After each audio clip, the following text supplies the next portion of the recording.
He wasn't supposed to cry. But the moment he saw the man, the dog collapsed. The sound that followed didn't belong in a place like that. It wasn't a bark. It wasn't a growl. It was something deeper, something broken, like a breath that had been held for too many years finally giving out. The shelter fell still. Even the metal chains stopped rattling, as if the room itself was listening. The air smelled faintly of antiseptic and wet concrete, that sterile kind of clean that never quite covers the sadness underneath. Fluorescent lights hummed overhead, flickering just enough to make shadows twitch along the rows of cages. And in the far corner, behind a rusted latch and a clipboard marked with warnings no one wanted to read twice, a German shepherd pressed his body against the bars like they were the only thing keeping him from falling apart completely. His legs trembled, not from fear, from recognition. The man hadn't even noticed him yet. He stood near the front desk, shoulders squared out of habit, posture too straight for a civilian life he still hadn't fully stepped into. Daniel Hayes, 36, former U.S. Marine. His boots were clean, but worn in the way only Miles can do, and his right sleeve was rolled just enough to reveal the edge of a faded tattoo. Ink-shaped like a dog, simple lines, nothing flashy, but permanent in a way memory sometimes isn't. He was speaking quietly to the attendant, voice low, controlled, the kind of voice that didn't waste words. Just looking, he said. Something calm. Easy. The attendant nodded, already reaching for a clipboard, already thinking of safer options. But behind them, something shifted again. A sharp intake of breath. A whine that cracked halfway through like glass under pressure. The shepherd's ears twitched forward, then flattened, then lifted again, caught between disbelief and certainty. He took a step, then another, claws scraping softly against concrete. His amber eyes locked onto the man's back, unblinking, burning with something no label on that clipboard could explain. The dog's chest rose too fast, too shallow, as if the air itself had changed, as if something long buried had suddenly come back to life, and didn't know how to exist in the present. He made a sound again, soft this time, almost pleading. No one else reacted. A few other dogs shifted in their cages, curious, restless, but none of them understood. This wasn't noise. This was memory trying to speak. Daniel turned slightly, just enough to catch the movement in his peripheral vision. Not enough to care. Not yet. His eyes scanned the rows without focus, passing over faces, over wagging tails, over silent ones curled into themselves. To him, they were just animals. Strangers. He didn't know what he was looking for. Maybe something quiet. Maybe something that wouldn't ask too much. But behind him, the shepherd's world was already unraveling. He pressed closer, nose pushing through the narrow gap between bars, inhaling sharply. The scent hit him all at once. Not just skin, not just fabric. Something older. Something carried in the spaces between. His body froze. Completely. Like a switch had been flipped. The trembling stopped. The whining stopped. Even his breathing paused for a heartbeat too long. And then, slowly, his tail moved. Not wagging. Not yet. Just a single, uncertain motion, like a question he was afraid to ask. The room felt smaller now. Tighter. The hum of the lights grew louder, or maybe everything else had just gone quiet enough to notice. The attendant glanced over her shoulder, frowning slightly. That one's usually not like this, she muttered. But Daniel didn't respond. He was still looking forward, still unaware that somewhere behind him, a story he didn't remember had just found him again. The shepherd let out one more sound, softer than before, almost human. And then, without warning, his legs gave out beneath him. He didn't crash. He didn't panic. He simply folded, as if whatever had been holding him up all this time had finally let go. His body hit the concrete with a dull, quiet weight. His eyes never left the man. Not for a second. Not even as the world around him blurred at the edges. Because somehow, in a place full of strangers, he had just found the only one who had ever been home. And he was running out of time to be recognized. Daniel did not turn right away, not because he did not hear the sound, but because something in it did not make sense. And when something does not make sense, the mind sometimes chooses to ignore it before it understands it. So he kept his posture steady, eyes forward, fingers brushing lightly along the edge of the counter as if grounding himself in something ordinary, something predictable, while behind him the air shifted again, heavier now, as though the room itself had taken a breath it could not release, and the attendant's voice softened, just slightly, the way people do when something fragile enters the moment. "Sir, I think you should see this," she said, and there was no urgency in her tone, only a quiet pull, like a tide you do not notice until you are already moving with it. And Daniel exhaled slowly, turning this time, not sharply, not alarmed, just enough to follow her gaze.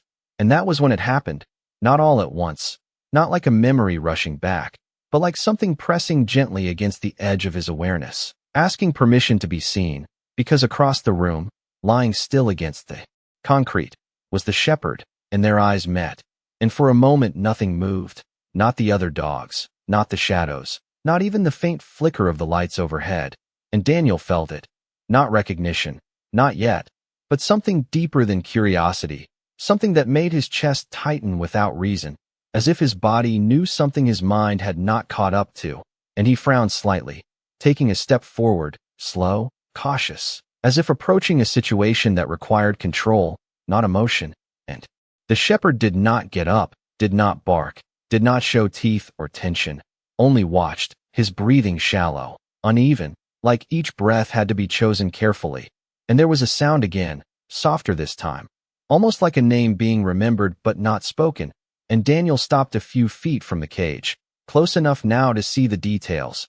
The coat that had once been strong and full, now dulled by time. The faint lines along the muzzle that spoke of years rather than age. And then his eyes dropped, almost without thinking, to the dog's ears, where a small, jagged notch broke the smooth line of fur, and something flickered, just for a second, gone before it could form into anything clear, like a word on the tip of the tongue that refuses to arrive.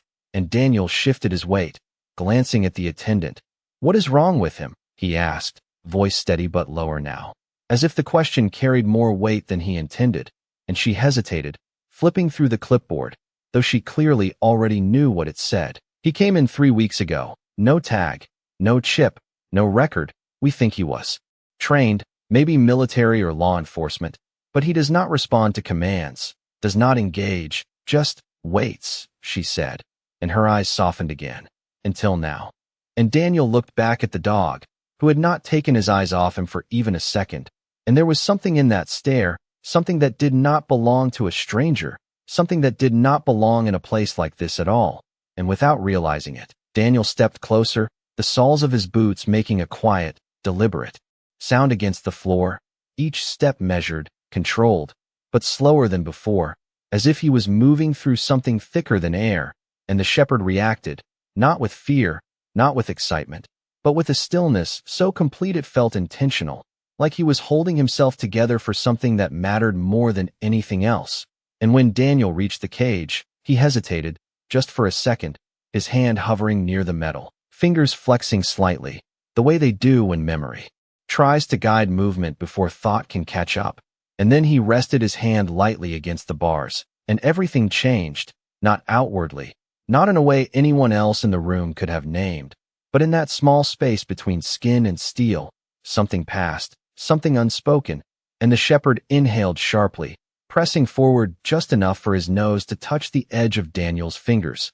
And then he froze again, completely, as if confirming something only he could understand. And Daniel felt it this time. Unmistakable, a pull, not strong, not overwhelming, but persistent, like a thread being drawn tight between 2 points that had once been connected. And his brow furrowed deeper, confusion settling in where certainty should have been. "Hey, easy," he murmured, though the dog was not agitated, not dangerous, only present in a way that felt too deliberate to ignore. And the shepherd made that sound again, softer still, almost like relief, and his tail moved once more, slower this time, steadier, as if the question had already been answered, even if only one of them understood it. And Daniel swallowed, his throat tightening unexpectedly, eyes scanning the dog's face again, searching for something he could name, something he could explain, but finding nothing that fit, only that same quiet pressure building behind his ribs. And the attendant shifted beside him, lowering her voice. "We have an appointment scheduled for him tomorrow," she said, carefully, gently, as if the words themselves needed to be handled with care. And Daniel did not look at her, his eyes still fixed on the dog. "What kind of appointment?" he asked, though part of him already knew, and she paused, just long enough for the silence to answer before she did. The kind we try not to make. And the shepherd's breathing faltered, just slightly, not from fear, but from something else, something like waiting finally reaching its end. And Daniel's hand tightened against the bars, the metal cool beneath his skin, grounding him in a moment that no longer felt simple, no longer felt random, and somewhere deep in the space between thought and memory, something began to stir, not fully formed, not yet understood, but undeniable, like a door that had been closed too long beginning, finally, to open. Daniel did not pull his hand away, even after the attendant's words settled into the air like something final, something that could not be taken back once spoken. And for a moment he simply stood there, fingers resting against the cold metal, eyes fixed on the dog as if waiting for something to contradict what he had just heard. But nothing did. The shepherd remained still, watching him with that same quiet intensity, that same unwavering focus that did not belong to chance, and Daniel felt it. Again, stronger now, not just a pull but a pressure, like something inside him was trying to surface and could not find the right shape to take. And he inhaled slowly, the scent of antiseptic sharp in his lungs, grounding and distant at the same time, and without thinking, without deciding, he lowered himself slightly, bending at the knees until he was closer to the dog's level, closer to those eyes that refused to look away, and the shepherd reacted, not by moving forward, not by retreating, but by softening, his posture shifting just enough to show something fragile beneath the stillness, something that had been held back for too long.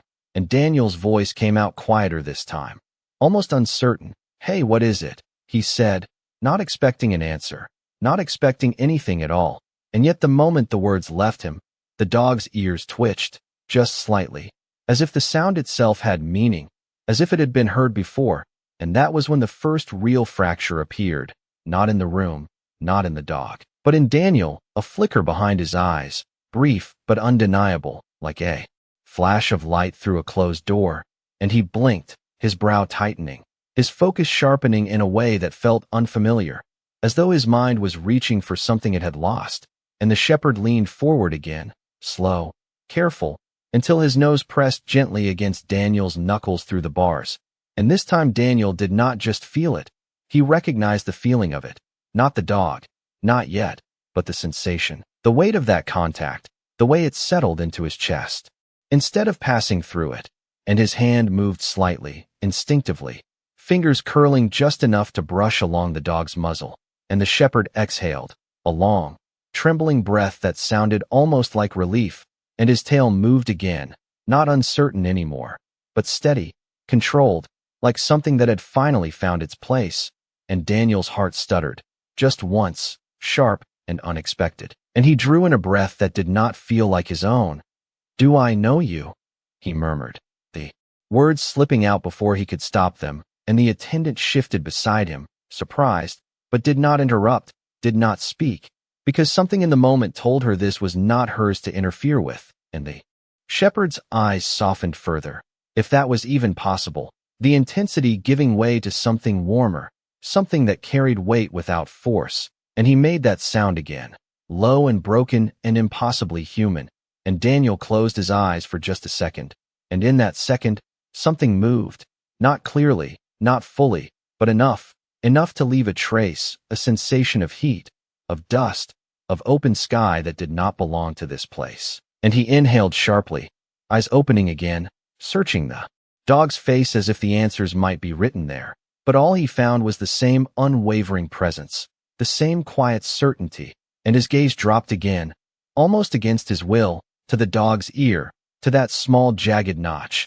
And this time the flicker did not disappear immediately. It lingered, just long enough to form an outline, a shape without detail, and Daniel's fingers tightened slightly against the bars, his voice lower now, more to himself than anyone else. "That mark," he whispered.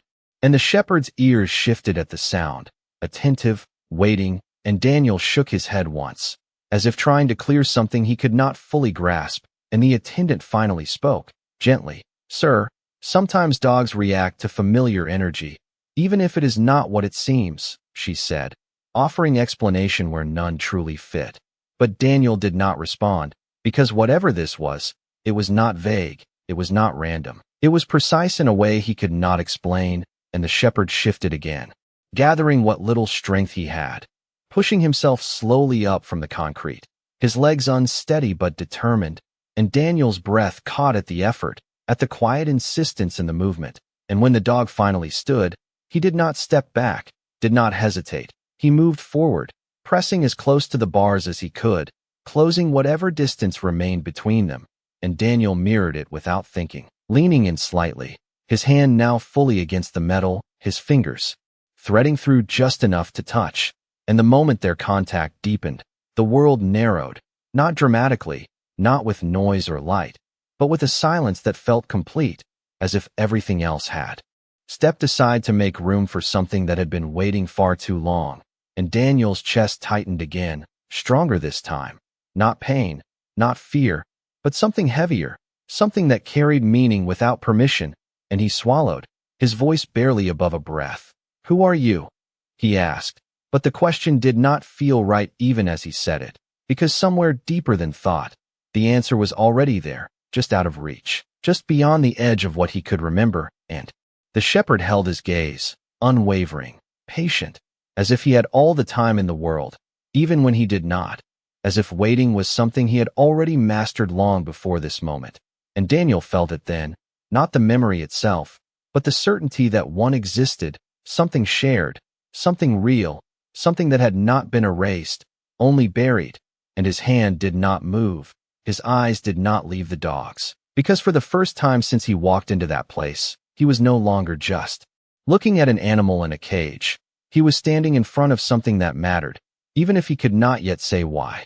Daniel did not realize he was holding his breath until his chest began to ache, a slow tightening that pulled him back into the moment, back into the cold light of the shelter and the quiet weight of the dog in front of him.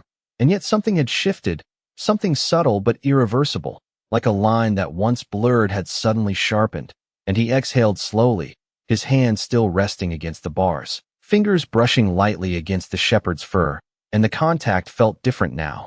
Not new, not unfamiliar, but remembered in a way that did not rely on thought, and the dog leaned into it just slightly, eyes never leaving his, as if afraid that even a blink might break whatever fragile thread had formed between them. And Daniel's gaze dropped again, tracing the line of the dog's face, the structure, the posture, the quiet discipline in the way he held himself even now.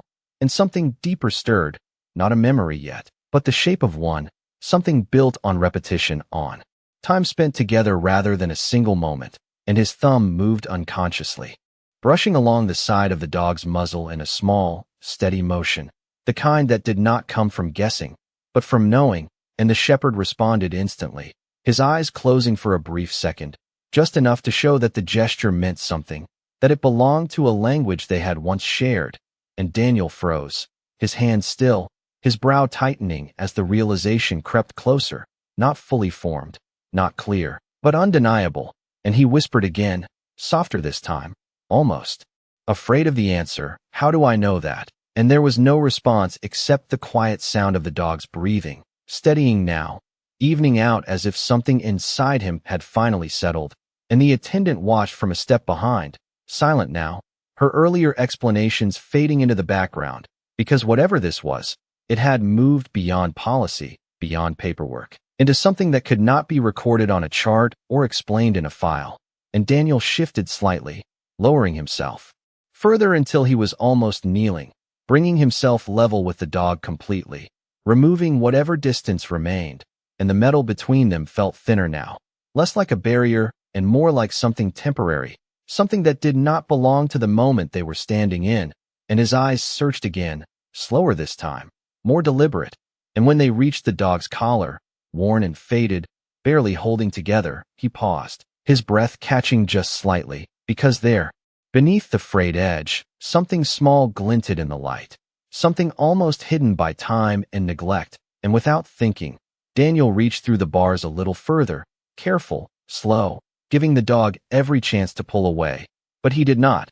He stayed exactly where he was, steady, trusting, and Daniel's fingers found the edge of the tag, brushing away the dust, turning it just enough for the engraving to catch the light. And the letters were faint, worn down by years, but still there, still present. And as his eyes focused, as the shapes resolved into something readable, the world seemed to tilt, just slightly, not enough to break him, but enough to shift everything out of alignment, and his lips parted, the breath leaving him in a whisper that did not feel voluntary. Rex. And the name hung there, suspended in the air between them, not questioned, not doubted, just spoken, and the shepherd reacted instantly, his entire body tightening, not in fear, not in pain, but in recognition so complete it felt like a release, and his tail moved again, stronger now, his eyes softening even further as that quiet sound escaped him once more, no longer broken, no longer strained, but full,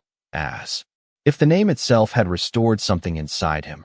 And Daniel's chest tightened sharply, a different kind of pressure now, one that carried weight and meaning and something dangerously close to truth.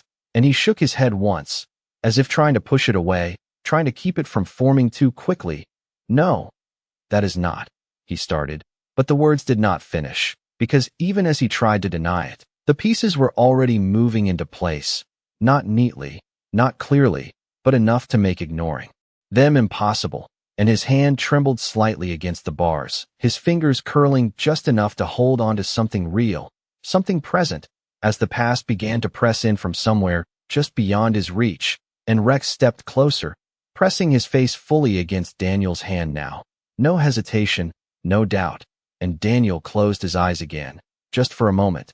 And this time the darkness was not empty. It was filled with fragments, flashes of movement, of open ground and distant horizons, of commands spoken without words, of footsteps matched in rhythm, and the sensation of running, not away from something, but alongside it. And he inhaled sharply, his eyes opening again, wide now, searching, desperate for clarity, and his voice came out rougher than before, stripped of its earlier control.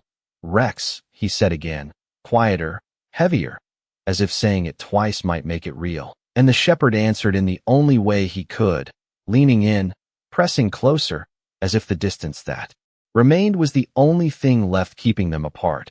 And Daniel's hand did not pull back, could not pull back, because somewhere between the name and the touch and the way the dog had looked at him from the very first moment, something had begun to break open, something that had been closed for far too long. And even though he did not fully remember, not yet, he understood one thing with a certainty that did not need explanation.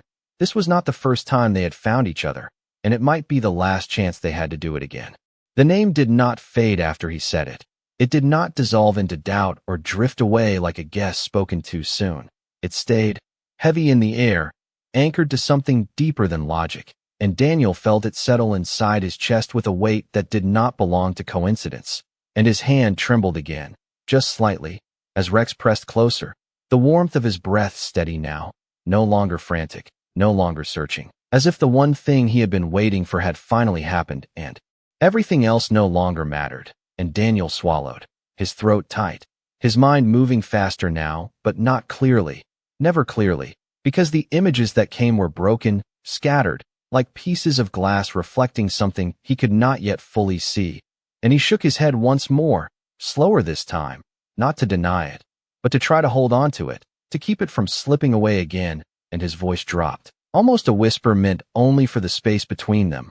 Rex, how? And he did not finish the question, because the answer was not in words. It was in the way the dog looked at him, in the way his body leaned forward without hesitation, in the way his tail moved with quiet certainty, not excitement, not relief, but recognition that had never once doubted itself.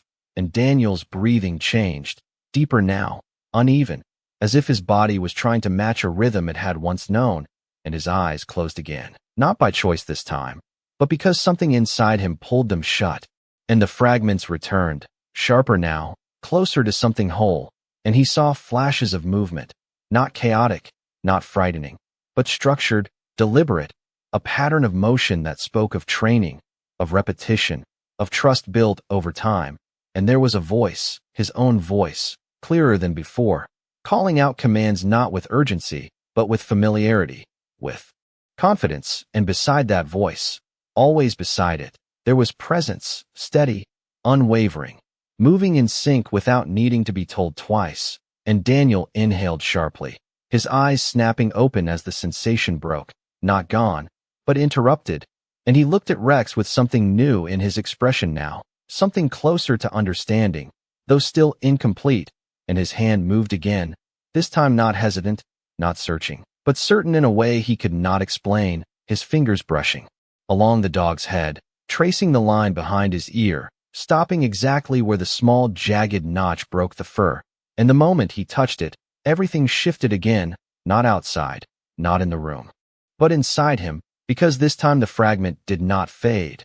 It held, and for a brief second that stretched longer than it should have, the memory aligned, not fully, not perfectly, but enough to show him standing in a place far from here, under an open sky that felt endless, his hand resting in that exact same spot, his voice low, steady, "Good boy, Rex," and the dog beside him responding not with sound, but with presence, with that same quiet understanding that now stood in front of him again, and Daniel's breath caught hard, his chest tightening as the connection struck deeper, and he pulled his hand back just slightly, not to break contact, but to look, to see, to confirm what his mind was beginning to accept, and his voice came out rough, stripped of control. "You were mine," he said, not as a question, not as a guess, but as something that had already been decided somewhere deeper than thought, and Rex answered the only way he could, by stepping forward as far as the cage would allow, pressing his body fully against the barrier, closing every inch of space he could reach, his eyes soft, steady, and completely certain, and Daniel felt something shift inside him again, not breaking this time, but settling, like a piece finally finding where it belonged, and he leaned in closer, his forehead nearly touching the bars, his hand returning to the dog's face without hesitation, without fear, because whatever had been missing was no longer entirely gone. It was there, fragile, incomplete, but real, and the attendant moved quietly beside them, her voice softer now, almost reverent. "Sir, if you know him, if he was yours," she began.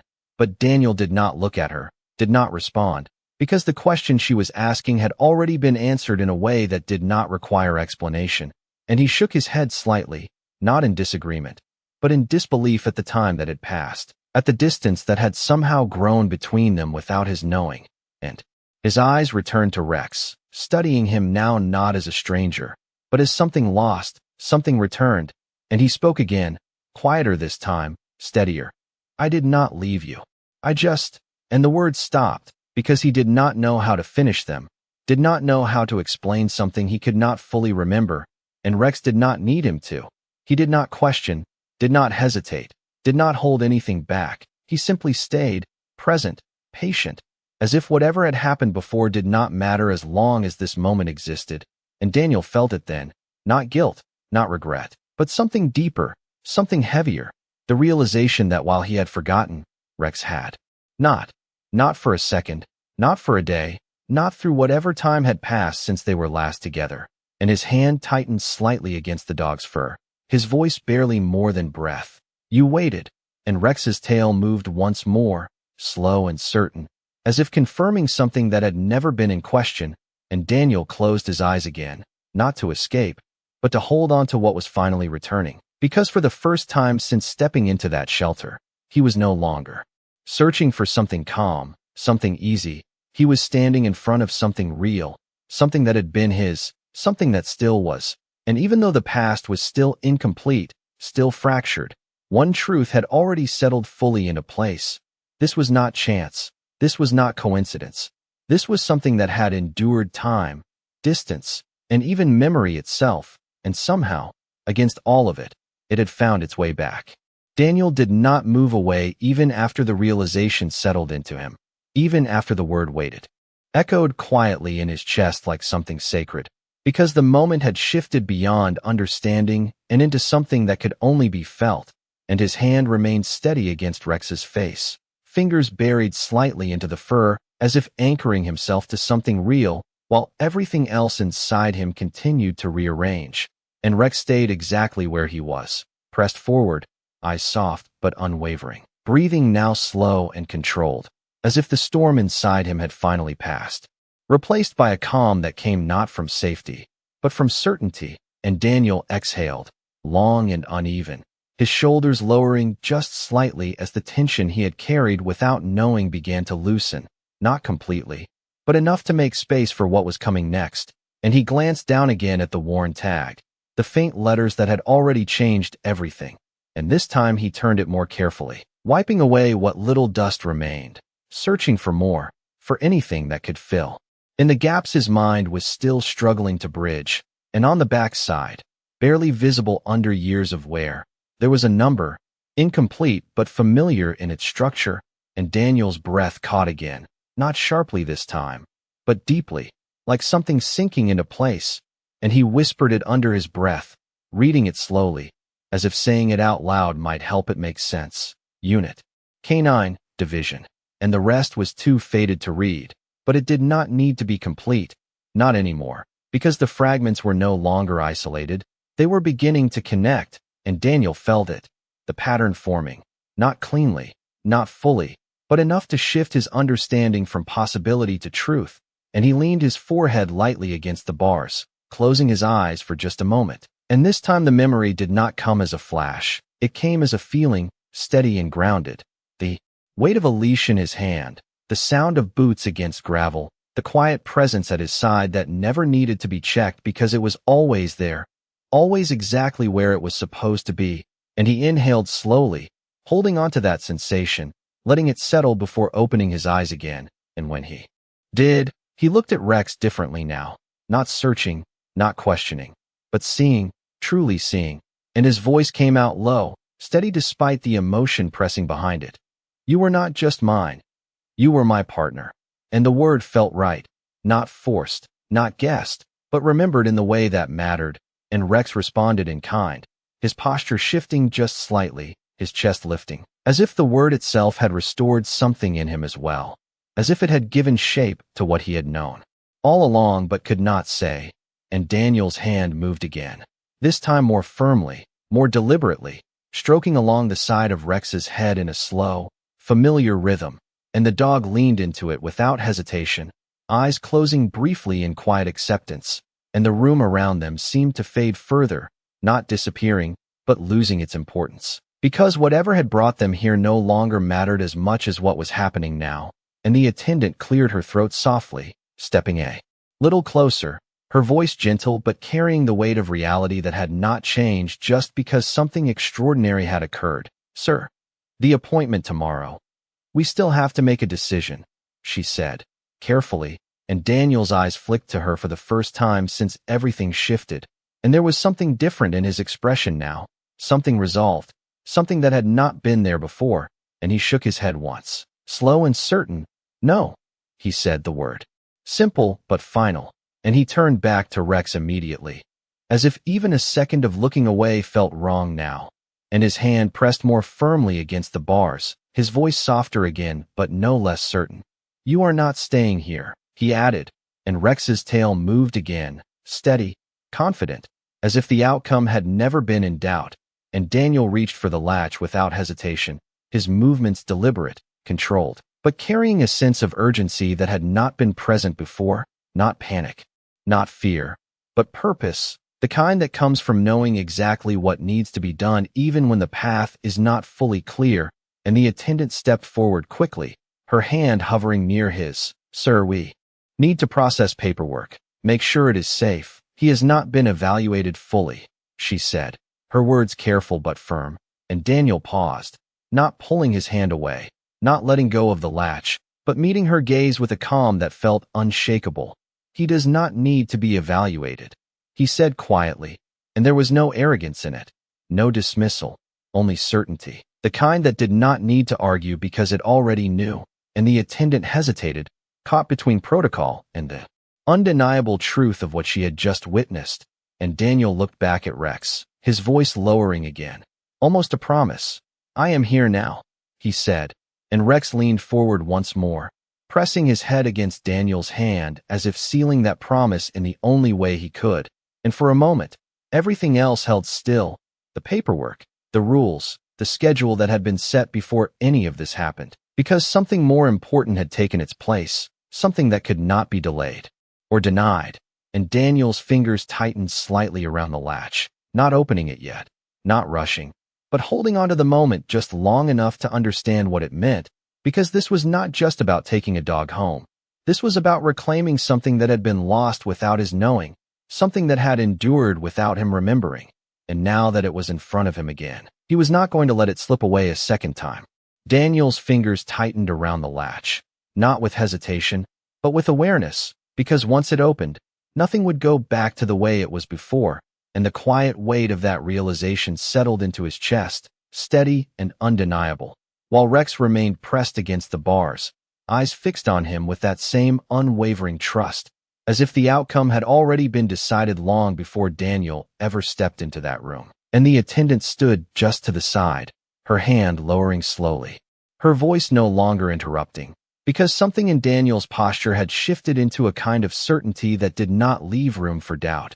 And he exhaled once, slow and controlled, before lifting the latch and pulling the door open with a soft metallic click that echoed louder than it should have in the stillness. And for a brief second, neither of them moved, not Daniel, not Rex, as if both understood that this moment was more than just an action. It was a crossing, a return, a closing of distance that had existed far longer than either of them could measure. And then Rex stepped forward, not rushed, not frantic, but deliberate, each movement careful, grounded, as if he was making sure this was real. And when he reached Daniel, he did not jump, did not bark, did not do anything that might break the quiet. He simply leaned in, pressing the full weight of his body gently against Daniel's chest, and Daniel responded without thinking, his arms coming around the dog in a motion that felt practiced, remembered in the way that mattered most. And he held him there, firm but gentle, his hand resting along the back of Rex's neck, fingers finding that same familiar place without searching, and Rex exhaled deeply, a sound that carried relief, recognition, and something else that had no name but felt like peace. And Daniel closed his eyes again, not to recall, not to search, but to feel, to confirm that what was happening was real, that this was not just another fragment, not something that would fade the moment he tried to hold on to it. And his voice came out low, steady. "I got you," he said. And the words settled into the space between them like a promise that had been waiting far too long to be spoken. And Rex remained, still against him, not pulling away, not shifting, just existing in that moment with a calm that did not belong to uncertainty. And the attendant watched quietly, her earlier concerns replaced by something softer, something that understood even if it could not fully explain. And Daniel slowly pulled back just enough to look at Rex again, his hand still resting against him, grounding, present, and his eyes moved over him with a new kind of focus, not just seeing, but assessing, noticing the subtle signs that had been there all along, the slight weakness in his stance, the way his breathing, though steady, carried a faint strain, the small details that spoke of time and where. And Daniel's expression tightened slightly, not with fear, but with concern that ran deeper than words. And he glanced briefly at the attendant. "How long has he been like this?" he asked, his voice calm but carrying weight. And she stepped closer, her tone careful, respectful of the moment, but grounded in truth. "We are not sure exactly, but he has not been eating regularly, and he shows signs of fatigue. The vet believes it is not something sudden, more like something that has been building for a while," she said. And Daniel nodded slowly, his gaze returning immediately to Rex, his hand moving again, this time more deliberately, checking, feeling, not in a clinical way, but in a familiar one, the kind that came from knowing what to look for without needing to be told. And Rex allowed it without resistance, his body relaxed, trusting, as if he understood that whatever Daniel was doing was meant to help. And Daniel exhaled again, quieter this time, and his voice softened. "You held on this long," he murmured, not as a question, but as an acknowledgement. And Rex's eyes met his again, steady, certain, and Daniel felt that same weight settle deeper, the understanding that whatever Rex had endured, whatever time had passed, it had all led to this moment, this reunion that neither of them had planned but both had carried in different ways. And Daniel shifted slightly, one arm still around Rex as he turned just enough to face the attendant.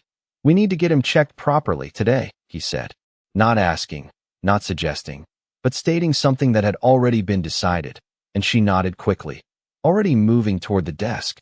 "I will call the clinic. We can have someone see him within the hour," she replied. And Daniel looked back at Rex, his hand resting firmly against his side, grounding him, reassuring him without words, and Rex leaned into it again, his body steady despite the underlying weakness, his presence unwavering, and Daniel's voice dropped once more, quieter, more personal.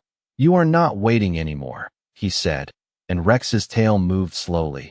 Once, twice, not with energy, but with certainty, as if he understood exactly what those words meant, and Daniel allowed himself a small breath, not relief, not yet, but something close, something that came from knowing that whatever time they had lost, whatever had been forgotten, was no longer out of reach. And as he stood there with Rex beside him, not behind a cage, not separated by distance or memory, he understood something that did not need to be spoken. This was not the end of something. This was the moment it began again, even if time had other plans. The drive to the clinic was quiet, not empty, but filled with something that did not need words, the kind of silence that forms when two beings already understand each other in ways language cannot reach. And Daniel kept one hand steady on the steering wheel while the other rested gently against Rex's side, fingers spread just enough to feel the rise and fall of his breathing, slow, controlled, but not as strong as it should have been. And the late afternoon light stretched across the dashboard, in long golden lines, soft and warm, a contrast to the sterile cold they had just left behind, and Rex lay across the back seat, not fully stretched out, not fully curled, but positioned in a way that kept him close, his head angled slightly forward so he could see Daniel, could track him, could confirm with every passing second that this was real and not something that would disappear again. And Daniel glanced at him more than once, not out of doubt, but out of something closer to reassurance. As if seeing him, there was the only way to quiet the lingering uncertainty that still lived at the edges of his memory. And each time their eyes met, Rex did the same thing, the same steady look, the same calm certainty, as if to say that nothing needed to be questioned anymore. And Daniel exhaled slowly, the tension in his shoulders easing just a fraction, enough to let something else come through, something quieter, something closer to understanding. And his voice broke the silence, low, almost thoughtful. "You stayed," he said, not expecting an answer, not needing one. And Rex's ears shifted slightly at the sound, not in confusion, but in recognition, as if even the tone carried meaning beyond the words. And Daniel's hand moved just a little, fingers pressing gently against his side, grounding, checking, confirming that he was still there, still breathing, still holding on. And the road stretched ahead in a straight line, the hum of the engine steady beneath them, a constant rhythm that felt almost like a heartbeat. And for a moment, Daniel allowed himself to settle into it, to let the present take hold without forcing the past to fully return, because whatever had been lost was no longer completely gone, and whatever time remained was now something he could choose to use. And the clinic came into view not long after, a small building set back from the road, its sign simple, its windows reflecting the fading light. And Daniel pulled into the lot with a smooth, controlled motion, the tires crunching softly against the gravel as the engine idled down. And he did not rush to open the door, did not move immediately, because the moment carried weight, the kind that asked for a second of stillness before stepping forward. And he turned slightly in his seat, looking back at Rex, really looking this time, taking in every detail not as something fragile, but as something present, something real that did not need to be remembered to matter. And his voice came out softer now, steadier. "We are here," he said, and Rex's tail moved once, slow and certain, as if the words themselves were enough. And Daniel stepped out of the truck, the cool air meeting him as the door closed with a quiet thud, and he moved around to the other side, without hesitation, opening the back door carefully, giving Rex space, giving him time. But Rex did not wait. He shifted forward, slower than before but determined, his paws finding the ground with measured steps. And Daniel's hand was there instantly, steadying him without force, guiding without controlling. And Rex leaned into it just slightly, accepting the support without resistance. And together they moved toward the clinic door, not rushed, not uncertain, but deliberate, each step carrying the quiet weight of what had already been reclaimed. and the door opened with a soft chime. The scent of antiseptic and clean linens greeting them, familiar but different from the shelter, more purposeful, more focused, and a receptionist looked up from behind the desk, her expression shifting from routine to attentive as she took in the sight of them. The man, the dog, the way they moved together without needing to coordinate, and Daniel approached with calm, his voice steady. "We called ahead," he said, and she nodded quickly, already reaching for a clipboard, but her eyes lingered just a second longer on Rex, not out of concern, but out of recognition of something she could not quite name, and Daniel kept his hand on Rex's side as they moved further inside, guiding him toward the exam room. And when the door closed behind them, the space grew quieter, more contained, the sounds of the outside world fading into a distant hum, and Daniel crouched slightly, bringing himself level again, his hand moving up to rest against Rex's neck, fingers finding that familiar place without thought, and his voice lowered. Almost a murmur. "Stay with me," he said, and Rex responded not with movement, not with sound, but with presence, steady and unwavering, his eyes fixed on Daniel with that same quiet certainty that had never once wavered. And in that moment, as the seconds stretched and the room held still around them, Daniel understood something that did not need memory to be real. Whatever had happened before, whatever had been lost or forgotten, it had not broken this. It had not taken it away. It had only delayed it, and now, with time narrowing and answers still uncertain, the only thing that mattered was that they were here, together, exactly where they needed to be. The room felt smaller once the door closed, not confined, but focused, as if everything inside it had been drawn into a single point where time slowed just enough to be noticed. And Daniel remained crouched beside Rex, his hand steady against his neck, fingers resting in that same familiar place as though it had always belonged there. And Rex stood beside him, not shifting, not pacing, simply present, his breathing measured, his gaze fixed, calm in a way that came not from comfort, but from trust. And Daniel exhaled slowly, his eyes tracing the subtle rise and fall of Rex's chest, counting without meaning to, grounding himself in something real while everything else remained uncertain, and the faint hum of overhead lights filled the silence, blending with the distant sounds of movement beyond the door, footsteps, muffled voices, the ordinary rhythm of a place built to handle the unexpected. And yet in this room, everything felt different, quieter, heavier, as if what mattered most had already arrived, and the rest was only catching up. And Daniel's thumb moved slightly against Rex's fur, a small, steady motion that carried more meaning than words could hold, and his voice came low, almost a whisper meant only for the space between them.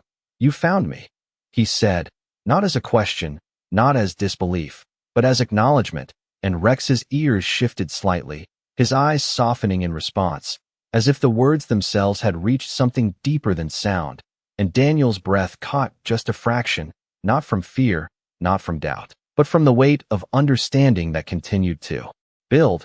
And before he could say anything more, the door opened quietly, and a veterinarian stepped inside, her presence calm, composed, carrying the quiet confidence of someone who had seen many situations but knew this one was not routine. And she paused for a brief second, taking in the scene, the way the dog stood close, the way Daniel remained beside him, not as an owner, not as a stranger, but as something more defined, something already established. And her voice was gentle when she spoke. "I am Dr. Lawson," she said, stepping forward slowly, giving Rex space, giving him time, and Daniel nodded once, rising slightly, but keeping his hand on Rex, never breaking contact. "Thank you for seeing him so quickly," he replied, his voice steady but carrying something deeper beneath it, and Dr. Lawson offered a small nod in return, her eyes moving over Rex with a trained focus, noting details that others might miss. The subtle stiffness in his stance, the way his weight shifted slightly from one leg to another, the quiet strain in his breathing, and she crouched down carefully, not reaching out immediately, but allowing Rex to acknowledge her presence first. And Rex did not pull back, did not show hesitation, but his attention remained on Daniel, as if confirming that this new presence was acceptable only because Daniel was there. And Daniel's hand moved slightly, a small reassuring motion, and Rex's posture remained steady, open, and Dr. Lawson spoke again, her tone calm and measured. I am going to take a look at him. All right. And Daniel nodded, his voice quiet. He is strong, he said, not as an argument, but as something he needed her to understand, and she met his gaze. Briefly, something soft passing through her expression.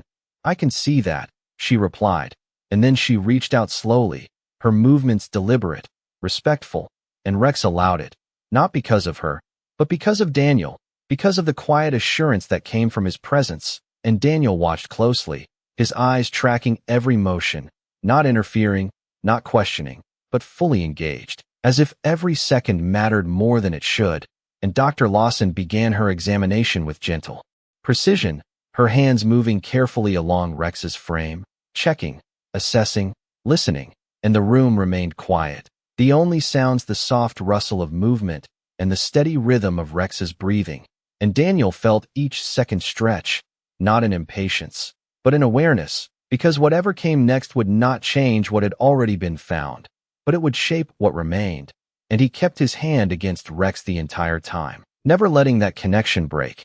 And when Dr. Lawson finally paused, her expression shifting just slightly, something thoughtful, something measured, she looked up at Daniel, and there was a moment, brief but heavy, where words had not yet been spoken, but their weight was already present, and Daniel met her gaze without flinching, without looking away, his posture steady, his expression calm but resolute, and his voice came first, quiet but certain. Tell me, he said, and Dr. Lawson exhaled softly, not as hesitation, but as preparation, and when she spoke, her tone remained gentle, careful, but honest. He has been holding on for a long time, she said, choosing her words with intention, and Daniel's hand tightened slightly against Rex's fur, his jaw setting, just enough to show that he understood more than she had said, and she continued, her voice steady. He is tired, but he is not giving up, and Daniel nodded once, slowly, his eyes shifting back to Rex immediately, not needing to hear more to know what mattered most, and Rex met his gaze again, steady, present, and in that quiet exchange, something passed between them that no diagnosis could define, something that did not rely on time or certainty, only on the simple truth that they were here, now, together, exactly when it mattered most. Daniel did not look away from Rex even after Dr. Lawson finished speaking, even after the words settled into the quiet space between them, because something in her tone had already told him what mattered, not in clinical terms, not in measurements or timelines, but in something far more immediate, something that could be felt in the way Rex stood there, steady but worn, present but carrying the weight of time in every breath. And Daniel's hand remained firm against him, fingers pressing just slightly deeper into the fur, as if grounding them both in a moment that refused to stretch any further into the future, and he exhaled slowly, his chest rising and falling with a controlled rhythm that mirrored Rex's as closely as it could, and his voice came low, steady. Then we do not waste any of it, he said, not looking at the doctor, not asking for permission, but stating something that had already become truth the moment he opened that cage, and Dr. Lawson nodded quietly, understanding more than he had said, and she stepped back just enough to give them space, her presence still there but no longer central, because what needed to happen next did not belong to her, it belonged to them, and Daniel lowered himself again, fully now, one knee against the floor, bringing himself level with Rex once more, and he moved closer, closing the last inch of distance that remained, his forehead resting lightly against Rex's, and the contact was simple, still, but it carried more meaning than anything that had come before it, and Rex responded immediately, his body relaxing into the connection, his breathing steadying further, as if the closeness itself gave him strength, and Daniel closed his eyes, not to remember, not to search, but to hold on to what was already here, and his voice softened, almost a murmur. I am here now, he said again, slower this time, as if repeating it made it more real, more permanent, and Rex's tail moved once, slow and certain, the motion small but deliberate, like a quiet acknowledgement that needed no confirmation, and the room held still around them, the faint hum of the lights blending into something softer, something distant, as if the world outside had stepped back to allow this moment to exist without interruption, and Daniel's hand moved gently along Rex's neck, his fingers tracing that same familiar path again and again, not searching, not testing, but remembering through touch what his mind had not yet fully returned, and each movement seemed to settle something deeper inside him. Each contact reinforcing the truth that had already taken root, and his breathing slowed further, matching Rex's rhythm more closely now, steady, grounded, as if they were finding their balance together again after being apart for far too long. And Daniel opened his eyes slowly, meeting Rex's gaze once more, and there was no confusion there anymore, no searching, only understanding. Even if it was incomplete, even if parts of the past remained out of reach, what mattered had already been restored. And his voice came out quiet but clear. "We did not get to finish it," he said, not explaining what it was, not needing to, because Rex understood in the only way that mattered, and his ears shifted slightly, his eyes holding steady, and Daniel felt the weight of those words settle into him, not as regret, but as purpose, and he shifted slightly, one hand still resting against Rex while the other reached gently along his side, steadying him as he adjusted his stance, and Rex moved with him, not resisting, not hesitating, as if they were already falling back into a rhythm that had once been second nature. And Daniel's gaze softened just slightly, a quiet warmth breaking through the tension that had held him earlier, and he let out a small breath, not quite a laugh, not quite relief, but something close, something that came from recognition that did not require memory to be complete. And Dr. Lawson watched from a short distance, her expression calm, respectful, allowing the moment to unfold without interference. And Daniel finally glanced toward her, just briefly, his voice steady but carrying something deeper beneath it. "How much time?" he asked, not demanding, not pressing, but needing to know. And she hesitated for only a second, her answer measured, careful. "I cannot give you an exact number, but it is not long. Hours, maybe a day, depending on how he responds," she said. And Daniel nodded once, slow and deliberate, absorbing the words without flinching, without breaking, and his eyes returned immediately to Rex, not as a reaction, but as a decision, and his hand pressed gently against him again, grounding, present, and his voice lowered once more, softer now, but no less certain. "Then we stay," he said, and Rex's tail moved again, the same slow, steady motion, as if confirming something that had already been understood, and Daniel did not look away, did not step back. Because whatever time remained was no longer something to measure. It was something to fill, something to hold on to, something that could not be replaced or repeated. And as he sat there beside Rex, not separated by cages or distance or forgotten years, but close, present, connected in a way that did not need explanation, he understood something that no one else in that room could fully grasp.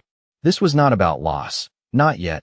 This was about return, about the space between what had been and what still was. And in that space, there was still time, not much, but enough to finish what had never truly ended.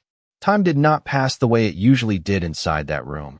It did not move in minutes or hours, but in breaths, in small shifts of weight, in the quiet rhythm of presence that neither of them wanted to interrupt. And Daniel stayed where he was, close, grounded, his hand never leaving Rex, as if the contact itself was the only thing holding the moment together. And Rex remained beside him, no longer standing fully, but easing down slowly onto the cool floor, his body settling. With care, not collapsing, not giving in, but choosing stillness. And Daniel adjusted with him instantly, lowering himself fully now, sitting beside him, one knee bent, one leg extended, his arm resting along Rex's side to keep him close without pressure. And the air felt softer here, quieter, as if even the light had dimmed just enough to match the tone of what was unfolding. And Daniel's fingers moved again, slow and steady, tracing the same path along Rex's neck, behind his ear, over and over, not out of habit, but out of something deeper, something that felt like remembrance even without clear memory. And Rex's eyes remained on him, not sharp, not searching, but calm. The kind of calm that comes when something long awaited has finally arrived. And Daniel swallowed, his throat tightening just slightly as the weight of it all settled deeper, and he leaned in a little closer, his voice low, almost carried by breath alone.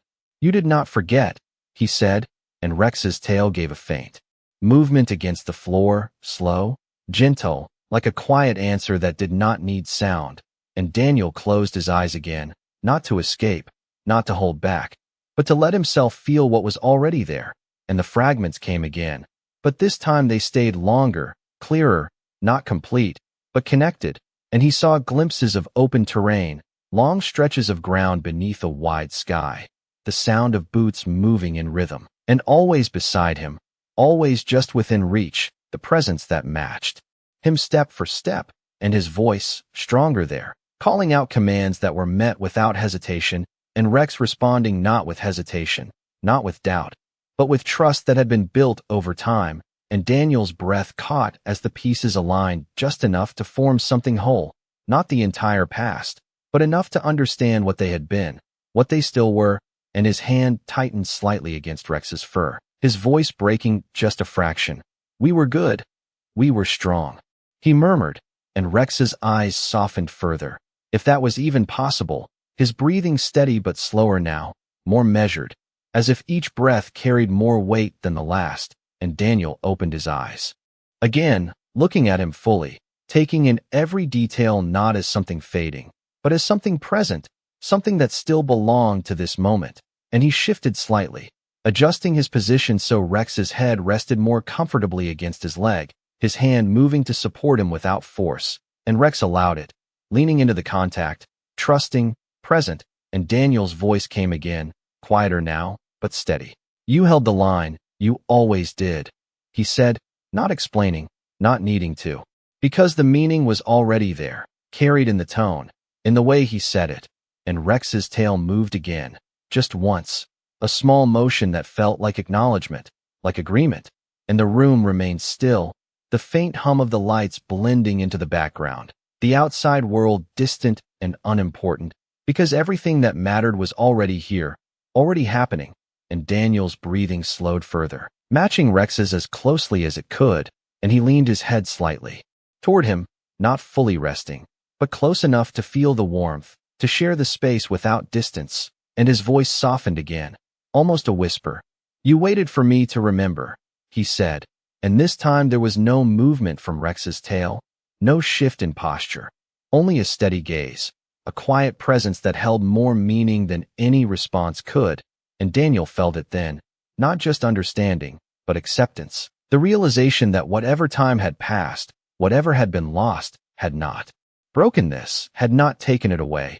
It had only delayed the moment when it would return, and now that it had, there was nothing left to question, nothing left to prove, only something to hold on to for as long as it lasted, and Daniel's hand moved again, slower now, more deliberate, each motion careful, as if aware that every second carried weight, and his voice came once more, steady despite the emotion beneath it. "You do not have to hold on anymore," he said, not as release, not as letting go, but as permission, and Rex's eyes remained on him, calm, steady, and something in that gaze shifted, not fading, not weakening, but settling, as if a long journey had reached its final point, not with struggle, not with resistance, but with quiet understanding, and Daniel stayed exactly where he was, his hand never leaving, his presence steady, because whatever came next, whatever moment followed this one, he would not step away, not again, not this time, and in the stillness that followed, there was no fear, no urgency, only the quiet, unspoken truth that they had found each other again, exactly when they were meant to. The stillness did not break, it deepened, settling into the room like something sacred, something that did not need to be announced to be understood, and Daniel remained exactly where he was, his hand steady against Rex, his presence unwavering, as if even the smallest movement might disturb what had already begun to unfold, and Rex's breathing grew softer, not strained, not uneven, but lighter, as if each breath no longer had to fight to stay, and Daniel felt it immediately, the subtle shift. Beneath his palm, the change in rhythm that could not be mistaken once you knew it, and his fingers pressed just slightly more firmly, not to hold on, not to stop anything, but to stay connected, to make sure Rex did not feel alone in whatever came next, and his voice came quietly, steady despite the weight behind it. "I am right here," he said, and Rex's eyes remained on him, calm, steady, not searching anymore, not waiting, just present in a way that felt complete, and Daniel leaned a little closer, his forehead brushing gently against Rex's, his breath slow and measured as if matching him one last time. And the world outside that room seemed to fall further away, the distant sounds fading into nothing, leaving only the quiet space they shared. And Daniel's hand moved again, slow and deliberate, tracing that same familiar path behind Rex's ear, the motion now softer, more intentional, each touch carrying the weight of everything that had been remembered and everything that had not. And his voice dropped lower, almost a whisper carried by breath alone. "You do not have to carry it anymore," he said, not as a command, not as release, but as something gentler, something that allowed what had been held for so long to finally rest. And Rex's body eased further into the floor, not collapsing, not giving in, but settling, as if the effort that had kept him going had finally been lifted. And Daniel felt it again, that shift, that quiet transition that could not be stopped or reversed, only witnessed, only honored. And his hand did not move, his presence did not falter, because whatever this moment was, it was not something to turn away from. It was something to stay with, fully, completely. And his eyes remained open, fixed on Rex's, holding that connection, without interruption, without fear. And for a brief second, something passed between them, not a memory, not an image, but a feeling, clear and undeniable, the sense of standing side by side, of moving forward together, of trust that did not need to be spoken to be understood. And Daniel's breath caught just slightly, not from surprise, but from recognition, and his voice followed, quiet but certain. "We are still there," he murmured, and Rex's eyes softened just a fraction more, if that was even possible, the intensity fading into something gentler, something that looked almost like peace. And the room held that moment, stretching it just enough to be felt fully. And Daniel's hand remained steady, his touch unwavering, because there was nothing left to do but be there, to stay present until the very end of whatever time remained. And then it happened, not suddenly, not dramatically, but softly, like something that had been building toward this point all along. Rex's breathing slowed once more, then paused, not in struggle, not in resistance, but in stillness. And Daniel felt it beneath his hand, that final quiet release. And he did not pull away, did not react outwardly. He simply stayed, his hand still resting where it had always been, his presence unbroken, because even in that moment, there was no sense of something ending, only something completing. And he closed his eyes slowly, his forehead still near Rex's, his voice barely more than breath. "You made it," he said, and the words did not carry sorrow. They carried something else, something deeper, something that did not need to be explained. And the silence that followed was not empty. It was full, filled with everything that had passed between them, everything that had been remembered and everything that had never been forgotten. And Daniel remained there, unmoving, his hand still resting against Rex, as if the connection itself did not need breath to exist. And time continued to pass, but differently now, slower, quieter, as if even it understood that this moment was not meant to be rushed. And when Daniel finally opened his eyes again, he did not look away, did not step back, he simply stayed. Because what they had shared did not end in that room. It remained, in the space between what had been and what would carry forward, in the quiet truth that some bonds do not break. They wait, they endure, and when they return, they do so exactly when they are meant to, even if only for a moment, even if only long enough to be whole again. The room did not change after that moment. Not immediately, not in any way that could be seen, but something in the air shifted, something subtle that settled deeper than sound, deeper than movement. And Daniel remained where he was, his hand still resting against Rex, as if nothing had changed, as if the connection did not depend on breath or motion to remain real. And his eyes stayed fixed on him, not searching, not hoping, but holding onto the quiet presence that had filled the space just seconds before. And the silence that followed was not empty. It was full, filled with everything that had passed between them, everything that had returned, everything that had been completed. And Daniel exhaled slowly, his breath steady, controlled, but carrying a weight that did not need to be released. And his fingers moved once more, gently, tracing that same familiar path behind Rex's ear, not out of habit, but out of respect, as if honoring something that had never truly left. And his voice came softly, not breaking, not faltering. "Good boy," he said, and the words settled into the stillness with a quiet certainty, not as a goodbye, but as something that had always been there, something that did not need to end. And he remained there for a long moment, unmoving, allowing the silence to stretch, allowing the space to hold what it needed to hold without interruption. And when he finally lifted his head slightly, his gaze did not leave Rex, not yet, because even in stillness, even in quiet, there was still presence, still meaning, still something that connected them beyond what could be seen. And Daniel's shoulders rose and fell once, slow and measured, and he closed his eyes briefly, not to escape, not to hold anything back, but to acknowledge what had just been given, what had just been returned. And when he opened them again, there was no confusion there, no searching, only a calm understanding that did not need to be explained. And he shifted slightly, his hand still resting where it had always been, his posture steady, grounded, as if the weight he carried now was different, not heavier, but clearer, more defined. And the door opened quietly behind him, the sound soft, respectful, and Dr. Lawson stepped in, her presence gentle, her movements careful, and she paused when she saw him, when she saw the stillness of the room, and she did not speak right away, did not interrupt, because she understood what had already happened without needing it to be said. And Daniel did not turn immediately. He remained where he was, finishing the moment in the only way that felt right. And then slowly, he lifted his hand, not pulling away abruptly, not breaking contact, but easing it back with care, as if the connection did not end with the touch, as if it continued even as his hand moved away, and he placed it gently against his own knee, grounding himself once more, and only then did he rise, steady, controlled, his posture straight but not rigid, his movements deliberate.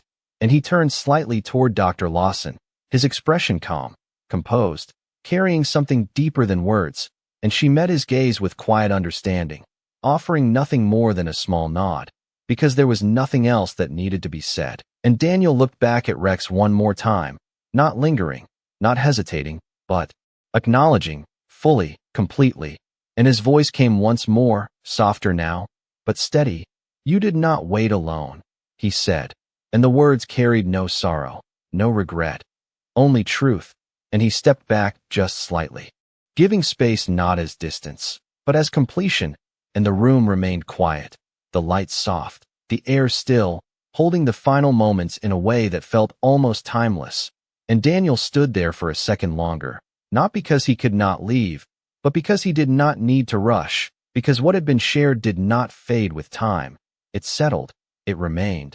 And then he turned, slowly, deliberately, and walked toward the door, his steps measured, steady, each one carrying the quiet weight of something that had come full circle. And as he reached the threshold, he paused just for a brief moment, not looking back, not needing to, because what mattered was no longer behind him. It was within him, carried forward in a way that did not depend on memory or presence to remain real. And he stepped out into the hallway, the soft sounds of the clinic returning, the distant voices, the movement of life continuing. And yet something inside him remained unchanged, grounded, steady, as if a part of him that had been missing had finally found its place again. And he exhaled once more, deeper this time, not as release, but as acceptance. And though the world outside continued on as it always had, something quiet and unshakable had settled within him, something that would not fade, something that did not need to be spoken to be understood.